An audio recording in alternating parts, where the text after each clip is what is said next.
Assalamualaikum warahmatullahi wabarakatuh. Apa kabar pemirsa Fajar TV dan Fajar Radio? Senang sekali saya Rini Nasir kembali menyapa Anda di program Bicara Makassar, Bicara untuk edisi hari ini. Seperti biasa, program Bicara selalu hadir untuk membahas terkait dengan fenomena yang tentunya harus kita bahas. Tak terkecuali fenomena yang ada di Sulawesi Selatan. Seperti hari ini, saya sudah berada di kantor Badan Penanggulangan Bencana Daerah Kota Makassar. Dan kita akan spesial membahas terkait dengan fenomena yang sama-sama kita rasakan saat ini, terkait dengan musim kemarau dan lebih spesifik kepada BPBD siaga di musim kemarau. Bersama dengan siapa? Saat ini saya telah bersama dengan Bapak Hendra Hakamudin selaku Kepala Pelaksana BPBD Kota Makassar. Ya. Apa kabar Pak? Baik, alhamdulillah. Tentu baik, hadir di sini soalnya. Oke, Bapak hadir di sini tentunya akan memberikan edukasi kepada masyarakat khususnya yang ada di Kota Makassar terkait dengan apa saja sih yang harus kita lakukan sebagai masyarakat teruntuk di musim kemarau saat ini. Betul. Tapi sebelum itu Pak, kita mau tahu dulu nih sebenarnya apa sih fungsi dan tugas BPBD hadir di tengah-tengah masyarakat. Ya, tentu saja BPBD sesuai dengan nomenklaturnya, Badan Penanggulangan Bencana Daerah, mempunyai tugas pokok dan fungsi, yaitu merumuskan seluruh kebijakan dan sekaligus pelaksanaan penanggulangan bencana yang menjadi kewenangan di wilayah. Kalau di BPBD Kota Makassar tentu saja kewenangan di lingkup pemerintah kota, begitu berjenjang sampai ke atas, seperti itu. Oke, terus untuk sejauh ini Pak, kita signifikan membahas di 2023 aja dulu. Untuk bencana-bencana yang ditangani oleh BPBD Kota Makassar sejauh ini apa aja Pak? Lengkap ya, 2023 itu lengkap. Kita melakukan operasi di, saya ingat betul tanggal 13 Februari 2023 di awal terjadi bencana banjir akibat musim hujan dengan curah hujan yang sangat tinggi. Curah hujan yang belum pernah terjadi atau berulang sejak 40 tahun terakhir, dan kami melakukan operasi baik itu evakuasi dan penanganan pengungsi di tanggal 13 Februari itu hampir sekitar 5.000 pengungsi di 48 titik fungsi di Kota Makassar. Kita bahkan menemukan titik-titik baru yang belum pernah ada sebelumnya pada saat itu. Kenapa saya sampaikan lengkap? Karena kita masuk musim kemarau, diperparah oleh fenomena El Nino. Iya betul. Ya, tingkat kekeringan di atas kewajaran, dan mengakibatkan dua hal yang terjadi dari dampak musim kemarau tersebut. Kebakaran. Dalam satu hari ada 9 laporan 65 atau kebakaran sampai hari ini, dan tentu saja yang seperti kita alami bersama dampak kekeringan yang mengakibatkan berkurangnya air bersih di beberapa wilayah di Kota Makassar. Jadi lengkap. Ya. Dan memang untuk fenomena yang baru dijelaskan oleh Pak Hendra tadi terkait dengan fenomena El Nino ya, seperti yang kita ketahui pemirsa, untuk fenomena El Nino ini adalah fenomena kekeringan atau musim kemarau yang berkepanjangan dari April hingga Oktober. Dan saat ini kita berada di penghujung September dan masih kemungkinan untuk berlaju ke musim di bulan Oktober, maksudnya begitu untuk musim panas seperti itu. Jadi informasi dari BMKG, kami sebagai mitra kami selalu berkoordinasi, membangun komunikasi dengan BMKG. Bahkan secara general di Indonesia itu kemungkinan besarnya peluang sekitar 90% dampak El Nino ini sampai di awal tahun 2024. Paling panjang kemungkinan itu sampai di Februari. Kemarin Pak Presiden, Pak Jokowi sampaikan bahwa kemungkinan sampai di awal Januari 2024. Yes. Sehingga tentu saja hal ini membuat kita semua, khususnya BPBD yang meliding soal penanggulangan bencana, melakukan langkah-langkah baik itu antisipatif maupun langkah-langkah operasi seperti yang kita lihat sekarang. Oke, baik. Sebelum kita jauh membahas terkait dengan beberapa penanganan yang dilakukan oleh BPBD Kota Makassar tentunya yang saat ini juga telah berlangsung di Kota Makassar. Tadi sempat dibahas untuk salah satu mitra Pak yang bekerja sama dengan BPBD untuk mendapatkan informasi-informasi terkait dengan cuaca seperti itu. Salah satunya selain dari BMKG, lembaga apa saja Pak? Karena tadi saya sampaikan nomenklatur kita adalah badan, otomatis fungsi koordinasi harus kita jalankan dengan baik karena seperti kita tahu sesuai dengan Undang-Undang 24 tahun 2007 tentang penanggulangan bencana, kita punya fungsi lengkap juga, komando, koordinasi, dan pelaksana. Nah, fungsi koordinasi ini ya tentu saja bukan saja kita berkoordinasi di instansi internal pemerintah kota, tapi juga di eksternal seperti BMKG. Di internal sendiri ya seperti kita lihat mitra kami Dinas PU, kemudian Dinas Pemadam Kebakaran, kemudian Dinas Lingkungan Hidup, Dinas Pendidikan sebagai media edukasi kepada pelajar, seperti itu. Jadi ruang lingkup koordinasi kita luas, seperti itu. Termasuk juga dengan TNI Polri. Dalam penanganan kebencanaan di Kota Makassar, kita tidak terlepas dari support dari TNI Polri selama ini. Oke, baik pemirsa Fajar TV dan Fajar Radio, saya kira untuk segmen awal sangat cukup jelas terkait dengan pembahasan Bapak Hendra terkait dengan tugas dan fungsi serta lembaga-lembaga yang bersinergi dengan pemerintah atau Badan Penanggulangan Bencana Daerah Kota Makassar. Di segmen selanjutnya kita akan lebih membahas lagi terkait dengan penanganan-penanganan yang seharusnya dilakukan di musim kemarau saat ini. Tetaplah bersama kami di program Mak Bicara.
Balik lagi pemirsa Fajar TV dan Fajar Radio, masih di program Bicara dan masih bersama dengan Bapak Ahmad Hendra Hakamudin selaku Kepala Pelaksana Badan Penanggulangan Bencana Daerah Kota Makassar. Lanjut lagi nih Pak, kalau tadi di segmen sebelumnya kita sudah membahas terkait dengan tugas dan fungsi secara umum untuk BPBD Kota Makassar ini, selanjutnya tadi sempat dibahas juga, saya cukup kaget juga nih Pak terkait dengan informasi yang didapatkan dari Badan Meteorologi, Klimatologi, dan Geofisika kalau fenomena El Nino ini ternyata berkemungkinan hingga tahun 2024. Awal tahun 2024. Awal tahun 2024. Nah, mendengar informasi seperti ini Pak, apa yang dilakukan atau langkah-langkah apa yang saat ini dipersiapkan oleh BPBD Kota Makassar sendiri untuk menghadapi musim kemarau?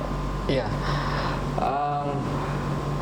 Kami mendapatkan informasi tentang fenomena El Nino ini sejak jauh hari sebelumnya. Pada saat masih musim penghujan juga kita sudah diberi alert oleh BMKG bahwa setelah pasca musim penghujan akan terjadi fenomena El Nino.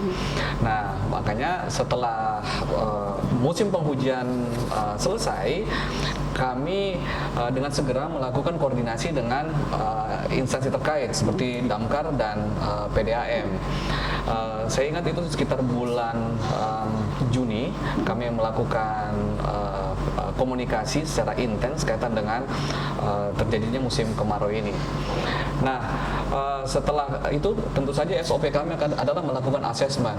Kami punya 3 karester ya, ada Ujung Tanah, kemudian Taman Andrea dan Manggala. Rekan-rekan yang berpos di sana itu memantau. Kebetulan memang juga di wilayah tersebut rentan kalau banjir, kalau musim hujan banjir, kalau kekeringan yang paling pertama kena dampaknya adalah di cakupan area tersebut. Nah, setelah kami melakukan pemantauan, ketika ada gejala dalam arti indikasi bahwa daerah-daerah tertentu sudah mulai mengalami krisis air, kemudian kami mengasesmen. Nah, keluarlah data awal seperti yang kita ketahui bersama. Data awal ada 5 kecamatan yang awal mula terjadi atau terdampak dari kekeringan atau air bersih, kekurangan air bersih. Nah, kalau kita lihat lebih dalam lagi apa yang dibutuhkan seperti yang disampaikan, langkah-langkah apa yang diperlukan dalam asesmen kami itu melihat bahwa ternyata yang menjadi masalah adalah distribusi air, karena tidak seluruh wilayah Kota Makassar ini terdampak. Awalnya ada 5. Nah, bagaimana kita mendistribusikan air bersih itu secara tepat dan menyeluruh ke kecamatan yang terdampak? Kami memanfaatkan akses dari PDAM untuk mendistribusikan air. Namun sebelumnya, karena melihat kondisi Kota Makassar yang masyarakat terdampaknya cukup signifikan, cukup signifikan dari sisi angka, dari hasil asesmen kami, ditetapkanlah status Kota Makassar sebagai tanggap darurat bencana kekeringan. Kenapa ini perlu ditetapkan tadi? Untuk mempermudah akses kita.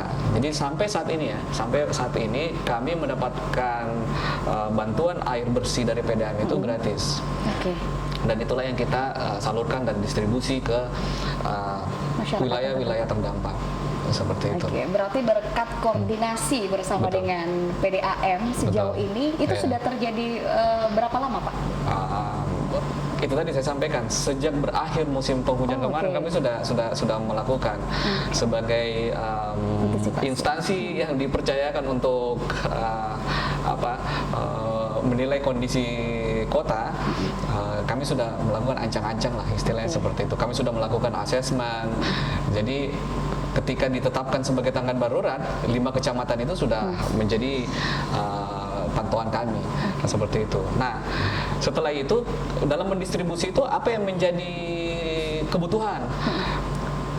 Makanya fungsi koordinasi lagi. Kami bersama dengan kecamatan.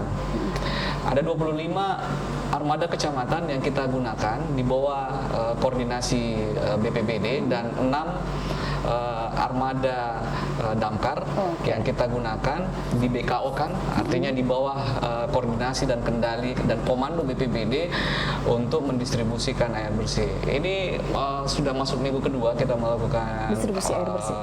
Operasi distribusi air di tengah-tengah masyarakat yang terdampak. Seperti itu. Untuk 25 armada. Untuk penyaluran air bersih, Pak, itu mencakup berapa daerah di Kota Makassar? Kalau bicara daerah ya itu tadi, awal kan 5 kecamatan yang terdampak. Per hari ini tuh 8. Terakhir yang masuk itu Kecamatan Manggala. Dan sampai saat ini kami mengatur strategi bagaimana 25 armada ini, 25 armada damkar, 25 armada dari kecamatan dan 6 armada dari damkar ini bisa efektif untuk menjangkau wilayah terdampak. Tapi tidak menutup kemungkinan seperti tadi informasi dari BMKG bahwa kemungkinan akan extend masa musim kemarau ini, kita akan nambah jumlah armada untuk menjangkau. Berarti untuk jumlah saat ini 6 armada damkar dan 25 armada untuk penyaluran air bersih itu masih bersifat sementara. Untuk penyaluran di yang awalnya 5 kecamatan saat ini meningkat secara signifikan ya menjadi 8 kecamatan, dan laporan terakhir yang masuk ke BPBD Kota Makassar itu adalah Kecamatan Manggala begitu. Oke, luar biasa sekali ternyata pemirsa untuk dampak dari fenomena El Nino ini yang ternyata begitu signifikan dirasakan oleh masyarakat Kota Makassar. Dan selain tentunya dengan air bersih atau kekeringan yang saat ini dirasakan oleh beberapa masyarakat atau beberapa daerah di Kota Makassar, tentunya untuk fenomena lain seperti yang disebutkan Pak Hendra di awal segmen tadi, bahwa selain kekeringan, dampak yang saat ini sering kita lihat yaitu terjadinya kebakaran, Pak. Itu adalah salah satu fenomena yang sering sekali muncul di sosial media untuk saat ini. Namun kita akan bahas itu usai jeda berikut ini. Tetaplah bersama kami di program Mak Bicara.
Pemirsa Fajar TV dan Fajar Radio, balik lagi masih di program Mak Bicara, Makassar Bicara. Masih membahas terkait dengan BPBD siaga di musim kemarau.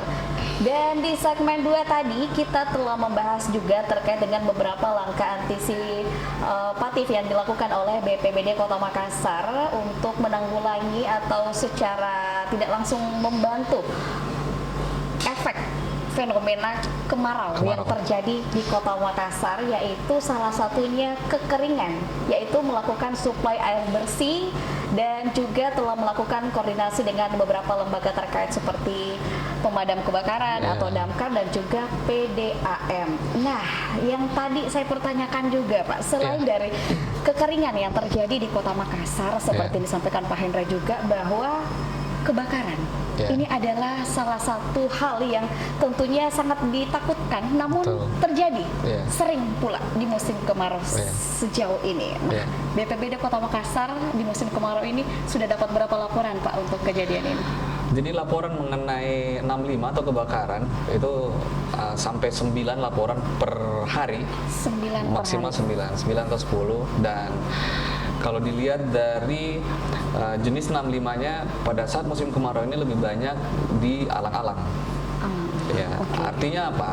Artinya masyarakat perlu waspada terhadap potensi-potensi yang men-trigger kebakaran tersebut. Puntung rokok jangan dibuang sembarang karena itu yang akan memicu.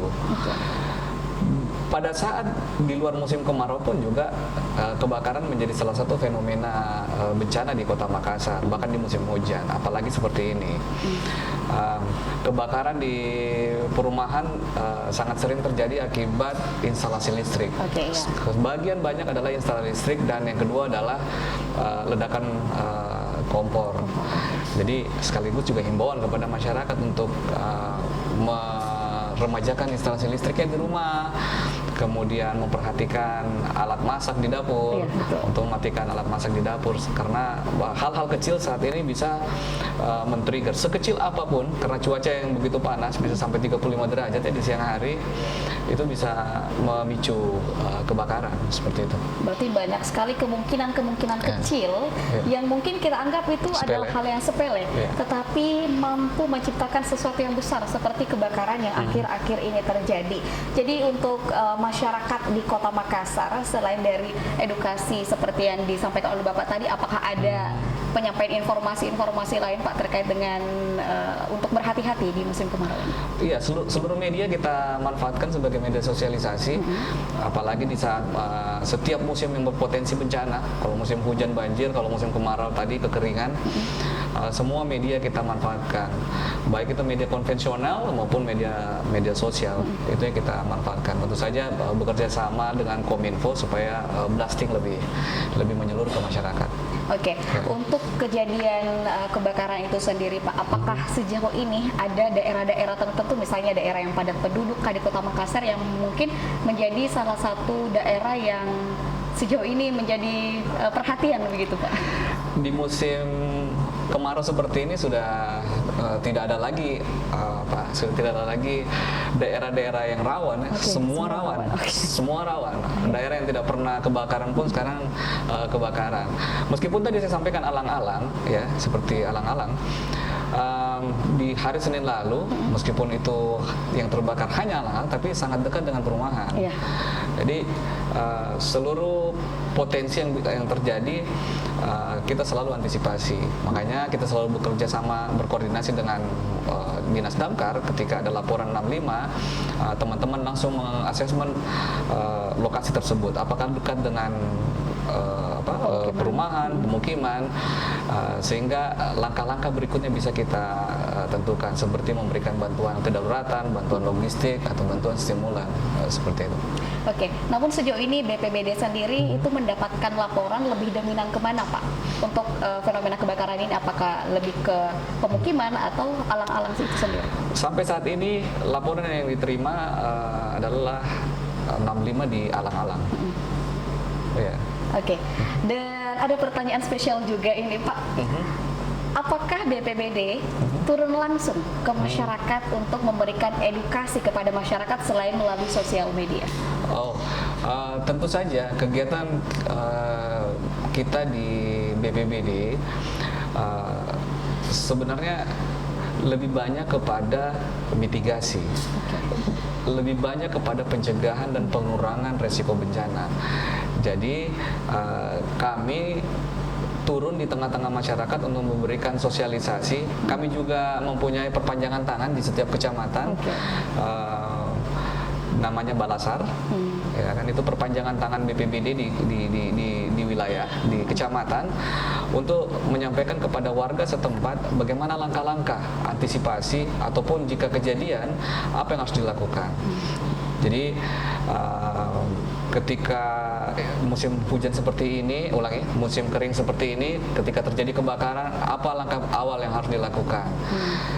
Langkah taktis apa yang pertama dilakukan? Ketika apinya menjalar, siapa yang harus dihubungi? Ya kan? Kemudian di mana terdampak ini dievakuasi?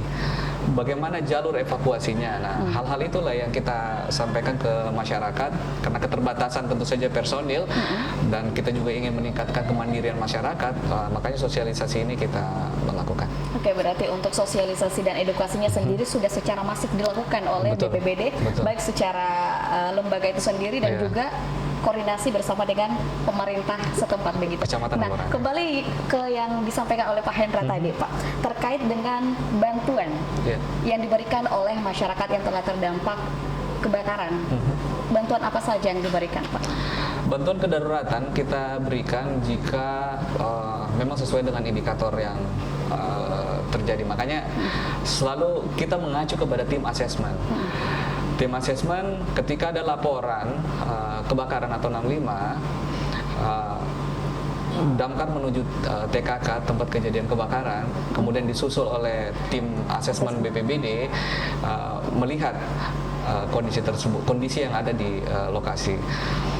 Jika itu rumah dan ada kelompok rentan di dalamnya, otomatis kita memberikan bantuan kedaruratan seperti terpal, kemudian baby kit jika itu memang ada bayi yang terdampak, kemudian peralatan rumah tangga, ya.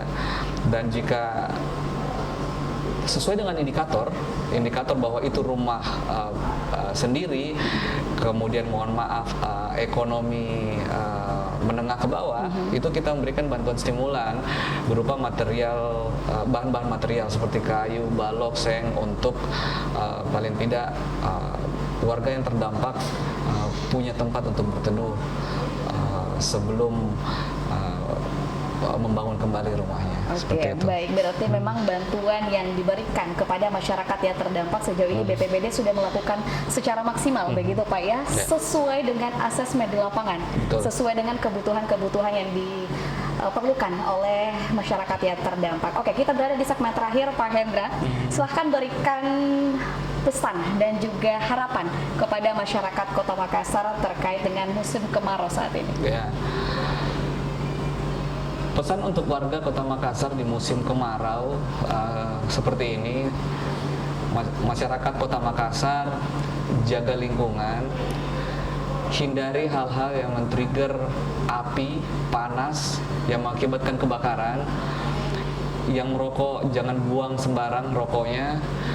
Kemudian yang di perumahan untuk meremajakan kembali instalasi listriknya, perhatikan dapur. Kemudian daerah-daerah yang terdampak kekeringan, hemat air dan manfaatkan air seperlunya. Seperti itu. Baik, terima kasih Pak Hendra telah menerima kami dengan baik untuk berdiskusi terkait dengan tema kita hari ini, BPBD siaga di musim kemarau. Informasi yang sangat luar biasa kita dapatkan hari ini, pemirsa dan pendengar Fajar Radio. Kita berada di segmen akhir. Terima kasih atas kebersamaan Anda. Terima kasih sekali lagi Pak Hendra. Ya, dan saya mewakili kru yang bertugas mengucapkan terima kasih atas kebersamaan Anda. Wassalamualaikum warahmatullahi wabarakatuh dan sampai jumpa.